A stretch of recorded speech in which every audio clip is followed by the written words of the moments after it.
بسم اللہ الرحمن الرحیم۔ اللہ تعالی نے قرآن مجید میں حضرت یوسف علیہ السلام کا واقعہ بہت تفصیل سے بیان فرمایا ہے۔ یہ واقعہ نہ صرف ایک نبی کی پاکیزہ زندگی کی جھلک دکھاتا ہے، بلکہ یہ بھی سکھاتا ہے کہ صبر، ایمان اور پاک دامنی انسان کو کیسے بلند مرتبہ تک پہنچاتے ہیں۔ قرآن نے اس کو احسن القصص یعنی سب سے خوبصورت قصہ کہا ہے۔ حضرت یوسف علیہ السلام حضرت یعقوب علیہ السلام کے بیٹے تھے۔ یعقوب علیہ السلام اللہ کے نبی تھے اور ان کے 12 بیٹے تھے۔ ان میں سب سے زیادہ پیار حضرت یوسف علیہ السلام سے تھا، کیونکہ وہ نہایت ہی حسین و جمیل اور نیک سیرت تھے۔ ایک دن حضرت یوسف علیہ السلام نے اپنے والد سے کہا، اے ابا جان، میں نے خواب میں 11 ستارے، سورج اور چاند کو دیکھا ہے کہ وہ سب مجھے سجدہ کر رہے ہیں۔ حضرت یعقوب علیہ السلام سمجھ گئے کہ یہ خواب ایک بڑی حقیقت کی نشانی ہے اور یوسف علیہ السلام کو اللہ تعالی ایک عظیم مقام عطا کرے گا۔ انہوں نے یوسف علیہ السلام کو نصیحت کی کہ یہ خواب اپنے بھائیوں کو نہ بتانا، ورنہ وہ حسد کریں گے۔ یوسف علیہ السلام کے بھائی واقعی ان سے حسد کرتے تھے۔ وہ سوچتے تھے کہ ہمارا باپ یوسف علیہ السلام کو ہم سے زیادہ چاہتا ہے۔ چنانچہ انہوں نے یوسف علیہ السلام کو راستے سے ہٹانے کا منصوبہ بنایا۔ ایک دن انہوں نے اپنے والد سے کہا کہ یوسف کو ہمارے ساتھ کھیلنے کے لیے بھیج دیں۔ یعقوب علیہ السلام نے ڈر کے مارے پہلے انکار کیا، لیکن بھائیوں کے بار بار اصرار پر اجازت دے دی۔ جب یوسف علیہ السلام اپنے بھائیوں کے ساتھ جنگل میں گئے تو انہوں نے ان کے ساتھ برا سلوک کیا اور آخرکار انہیں ایک گہرے کنویں میں ڈال دیا۔ وہ یوسف علیہ السلام کو اکیلا چھوڑ کر واپس آ گئے اور اپنے والد کے سامنے جھوٹ بول دیا کہ یوسف علیہ السلام کو بھیڑیا کھا گیا ہے۔ یعقوب علیہ السلام کا دل جانتا تھا کہ یہ جھوٹ ہے، لیکن وہ صبر کر گئے اور فرمایا، فصبر جمیل واللہ المستعان علی ما تصفون۔ اچھا صبر کروں گا اور اللہ ہی سے مدد چاہتا ہوں اس پر جو تم بیان کرتے ہو۔ کنویں کے قریب سے ایک قافلہ گزرا۔ انہوں نے کنویں سے پانی نکالنے کے لیے ڈول ڈالا تو حضرت یوسف علیہ السلام باہر آ گئے۔ قافلے والوں نے انہیں غلام بنا کر مصر میں بیچ دیا۔ مصر کے ایک بڑے عہدے دار، جسے قرآن میں عزیز مصر کہا گیا ہے، اس نے یوسف علیہ السلام کو خرید لیا اور اپنی بیوی کے حوالے کر دیا۔ عزیز نے اپنی بیوی سے کہا کہ یوسف علیہ السلام کو عزت کے ساتھ رکھنا، شاید یہ ہمیں فائدہ پہنچائے یا ہم اسے بیٹا بنا لیں۔ یوسف علیہ السلام اب مصر کے محل میں رہنے لگے۔ وہ بڑے ہو کر نہایت ہی حسین اور نیک نوجوان بنے۔ ان کی خوبصورتی ایسی تھی کہ دیکھنے والے حیران رہ جاتے۔ جب حضرت یوسف علیہ السلام جوانی کی عمر کو پہنچے تو وہ نہایت ہی حسین و جمیل نظر آتے تھے۔ اللہ تعالی نے انہیں ظاہری حسن کے ساتھ باطنی نور اور پاکیزگی بھی عطا کی تھی۔ مصر کی عورتیں ان کی طرف دیکھ کر حیران رہ جاتی۔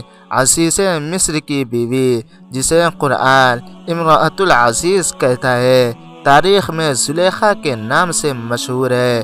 وہ یوسف علیہ السلام کی خوبصورتی دیکھ کر ان پر فریفتہ ہو گئی۔ شروع میں اس نے اپنے دل کی کیفیت چھپائی، لیکن جب محبت کی آگ بڑھنے لگی تو اس نے یوسف علیہ السلام کو گناہ کی طرف بلانے کا منصوبہ بنایا۔ ایک دن اس نے محل کے سب دروازے بند کر دیے اور یوسف علیہ السلام کو اپنے پاس بلایا۔ پھر کہنے لگی، آؤ جو میں چاہتی ہوں وہ کرو۔ لیکن حضرت یوسف علیہ السلام اللہ کے نبی اور برگزیدہ بندے تھے۔ انہوں نے فوراً کہا معاذ اللہ انہ ربی احسن مثوای انہ لا یفلح الظالمون۔ اللہ کی پناہ، بے شک میرے رب نے مجھے عزت دی ہے، ظالم کبھی کامیاب نہیں ہوتے۔ یوسف علیہ السلام وہاں سے نکلنے لگے مگر زلیخا نے پیچھے سے ان کی قمیص پکڑ لی، اس زور سے کھینچا کہ یوسف علیہ السلام کی قمیص پیچھے سے پھٹ گئی۔ عین اسی وقت عزیز مصر دروازے پر آ گیا۔ زلیخا فوراً پلٹی اور اپنے شوہر سے کہا جو شخص تمہاری بیوی کے ساتھ برا ارادہ کرے اس کی سزا قید ہے یا دردناک عذاب۔ یوسف علیہ السلام نے جواب دیا یہی عورت مجھے بہلانے کی کوشش کر رہی تھی۔ اسی وقت اللہ تعالی نے یوسف علیہ السلام کی بے گناہی ظاہر کرنے کا سامان کیا۔ ایک بچے نے جو زلیخا کے گھر میں موجود تھا گہوارے سے گواہی دی اگر قمیص آگے سے پھٹی ہو تو زلیخا سچی ہے اور اگر پیچھے سے پھٹی ہو تو یوسف سچے ہیں۔ جب دیکھا گیا تو قمیص پیچھے سے پھٹی ہوئی تھی۔ یوں اللہ نے یوسف علیہ السلام کی پاک دامنی سب پر ظاہر کر دی۔ زلیخا نے اپنی عورتوں کے سامنے اپنی حالت بیان کی کہ میں یوسف کی محبت میں گرفتار ہوں۔ عورتوں نے اس پر تعجب کیا اور کہا کہ تم ایک غلام پر فریفتہ ہو گئی۔ زلیخا نے سوچا کہ انہیں حقیقت دکھائی جائے۔ اس نے عورتوں کو بلایا، ان کے سامنے پھل رکھے اور ہر ایک کے ہاتھ میں چھری دے دی۔ پھر یوسف علیہ السلام کو کمرے میں بلایا۔ جب عورتوں نے یوسف علیہ السلام کو دیکھا تو ان کی خوبصورتی پر حیران رہ گئیں۔ بے اختیار چھری سے اپنے ہاتھ کاٹ لیے اور کہنے لگیں حاش للہ ما ھذا بشرا ان ھذا الا ملک کریم۔ اللہ کی پناہ، یہ کوئی انسان نہیں، یہ تو ایک معزز فرشتہ ہے۔ اس پر زلیخا نے کہا یہ ہے وہ شخص جس پر تم مجھے ملامت کر رہی تھیں۔ عورتوں نے بھی دل سے مانا کہ یوسف علیہ السلام کی خوبصورتی دنیا میں نایاب ہے۔ جب یوسف علیہ السلام کی پاک دامنی ظاہر ہو گئی تو بھی زلیخا کا دل نہ مانا۔ وہ چاہتی تھی کہ یوسف علیہ السلام اس کی خواہش پوری کرے، لیکن یوسف علیہ السلام نے صاف انکار کر دیا اور کہا اے میرے رب، قید مجھے زیادہ پسند ہے اس چیز سے جس کی طرف یہ مجھے بلاتی ہے۔ یوسف علیہ السلام نے اللہ سے دعا مانگی تو اللہ نے انہیں محفوظ کر دیا، لیکن معاشرے کے دباؤ اور زلیخا کے اثر و رسوخ کی وجہ سے یوسف علیہ السلام کو قید خانے میں ڈال دیا گیا۔ یوسف علیہ السلام قید خانے میں بھی نیکی اور اچھائی کا پیغام دیتے رہے۔ قیدی ان کی نیک طبیعت اور اچھے اخلاق سے بہت متاثر ہوتے۔ قید خانے میں دو قیدی یوسف علیہ السلام کے پاس آئے۔ ایک نے کہا میں نے خواب میں دیکھا ہے کہ میں شراب نچوڑ رہا ہوں۔ دوسرے نے کہا میں نے خواب میں دیکھا کہ میرے سر پر روٹیاں ہیں اور پرندے انہیں کھا رہے ہیں۔ انہوں نے یوسف علیہ السلام سے خواب کی تعبیر پوچھی۔ یوسف علیہ السلام اس موقع پر اللہ کی توحید اور ایمان کی دعوت دی۔ پھر فرمایا پہلا قیدی اپنے بادشاہ کو شراب پلائے گا اور دوسرا قیدی سولی پر چڑھایا جائے گا اور پرندے اس کے سر کو نوچیں گے۔ سب کچھ ویسا ہی ہوا جیسا یوسف علیہ السلام نے فرمایا۔ کچھ سال بعد مصر کے بادشاہ نے ایک عجیب خواب دیکھا۔ اس نے دیکھا کہ 7 دبلی گائیں 7 موٹی گائیں کھا رہی ہیں اور 7 خشک بالیاں 7 سبز بالیوں کے ساتھ ہیں۔ کسی درباری نے تعبیر نہ بتائی تب بادشاہ کے خادم کو یاد آیا کہ قید خانے میں یوسف علیہ السلام بڑے عالم اور نیک انسان ہیں جو خواب کی تعبیر بتاتے ہیں۔ وہ فوراً یوسف علیہ السلام کے پاس گیا اور خواب سنایا۔ یوسف علیہ السلام نے فرمایا، اس کا مطلب یہ ہے کہ مصر میں 7 سال تک کھیتی خوب ہوگی، پھر 7 سال سخت قحط کے آئیں گے، اس کے بعد پھر خوشحالی ہوگی۔ یوسف علیہ السلام نے ساتھ یہ بھی نصیحت کی کہ پہلے 7 سال میں اناج کو محفوظ کر کے رکھو تاکہ قحط کے سالوں میں لوگوں کے کام آئے۔ بادشاہ نے جب یہ سنا تو حیران رہ گیا اور یوسف علیہ السلام کو قید سے نکالنے کا حکم دیا۔ جب بادشاہ نے یوسف علیہ السلام کو قید سے نکلوانا چاہا تو یوسف علیہ السلام نے کہا، میں قید سے باہر نہیں جاؤں گا جب تک میرا معاملہ صاف نہ ہو جائے اور سب کو معلوم نہ ہو کہ میں بے گناہ ہوں۔ بادشاہ نے عورتوں کو بلایا جنہوں نے یوسف علیہ السلام کو دیکھا تھا اور ہاتھ کاٹ لیے تھے۔ سب نے کہا، ما علمنا علیہ من سوء، ہم نے یوسف میں کوئی برائی نہیں دیکھی۔ پھر زلیخا بھی بول اٹھی، الآن حصحص الحق انا راودته عن نفسه وانه لمن الصادقین، اب حق ظاہر ہو گیا ہے، میں نے ہی یوسف کو بہکانے کی کوشش کی تھی، وہ بالکل سچے ہیں۔ یوں یوسف علیہ السلام کی عزت اور پاک دامنی سب کے سامنے ثابت ہو گئی۔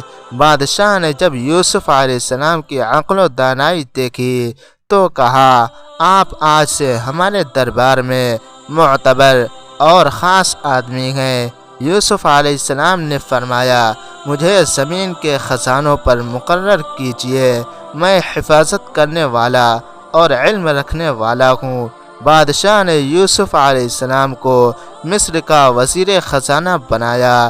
یوسف علیہ السلام نے بہترین تدبیر سے اناج کو محفوظ کیا۔ جب 7 سال قحط کا آیا تو مصر ہی نہیں دوسرے ملک کے لوگ بھی اناج لینے آئے۔ قحط کی وجہ سے حضرت یوسف علیہ السلام کے بھائی بھی مصر آئے۔ یوسف علیہ السلام نے انہیں پہچان لیا لیکن انہوں نے یوسف علیہ السلام کو نہ پہچانا۔ یوسف علیہ السلام نے ان کے ساتھ اچھا سلوک کیا اور کہا، اگلی بار اپنے چھوٹے بھائی کو ساتھ لانا۔ جب وہ دوبارہ آئے تو یوسف علیہ السلام نے بنیامین کو اپنے پاس روک لیا۔ بھائیوں نے بہت فریاد کی۔ آخر کار یوسف علیہ السلام نے اپنی شناخت ظاہر کی اور کہا، میں یوسف ہوں اور یہ میرا بھائی ہے۔ اللہ نے ہم پر احسان کیا، جو صبر کرتا ہے اور تقوی اختیار کرتا ہے تو اللہ نیک لوگوں کا اجر ضائع نہیں کرتا۔ یوسف علیہ السلام نے اپنے والد حضرت یعقوب علیہ السلام کو بھی مصر بلایا۔ جب یعقوب علیہ السلام اور ان کے اہل خانہ مصر آئے تو یوسف علیہ السلام نے اپنے والدین کو تخت پر بٹھایا۔ سب بھائیوں نے مل کر یوسف علیہ السلام کو سجدہ تعظیمی کیا۔ یہی وہ منظر تھا جو یوسف علیہ السلام نے بچپن میں خواب میں دیکھا تھا کہ سورج، چاند اور 11 ستارے انہیں سجدہ کر رہے ہیں۔ خواب اب سچ ہو چکا تھا۔ حضرت یوسف علیہ السلام اور زلیخا کا یہ واقعہ صرف ایک قصہ نہیں بلکہ ایک سبق ہے۔ گناہ کی دعوت پر اللہ سے معافی مانگنی چاہیے۔ صبر اور پاک دامنی آخر کار عزت اور کامیابی کا سبب بنتے ہیں۔ حسد اور جھوٹ وقتی طور پر غالب آ سکتے ہیں لیکن انجام میں حق ہی غالب آتا ہے۔ قرآن نے صحیح فرمایا، انہ من یتقی ویصبر فإن اللہ لا یضیع اجر المحسنین، جو تقوی اختیار کرے اور صبر کرے تو اللہ نیکوکاروں کا اجر ضائع نہیں کرتا۔ حضرت یوسف علیہ السلام کا یہ واقعہ ہمیں سکھاتا گئے کہ دنیا کے سب فتنوں اور آزمائشوں میں کامیاب وہی انسان گئے جو اللہ سے ڈرے، گناہ سے بچے اور صبر کرے۔ یاد رکھو، عزت اور کامیابی انسان کے ہاتھ میں نہیں بلکہ صرف اللہ کے ہاتھ میں ہے، اور اللہ اپنے صابر و پرہیزگار بندوں کو کبھی رسوا نہیں کرتا۔ اللہ تعالی ہمیں سیدھے راستے پر چلنے کی توفیق عطا فرمائے، آمین۔